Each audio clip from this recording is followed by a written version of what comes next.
All right, we've got a question here where we need to find two numbers whose difference is 100 and the product is a minimum. And the way we would solve this is we would say, well, y minus x must equal to 100. So we would say, well, y equals to 100 minus x. And we know the product of y of x, p of x, is going to be equal to y times x.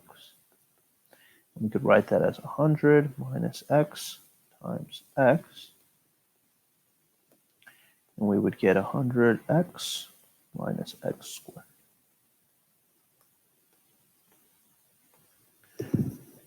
All right, now if we took the derivative of p of x and set it equal to 0, we could find the critical point. It would be 100 minus 2x. So we would say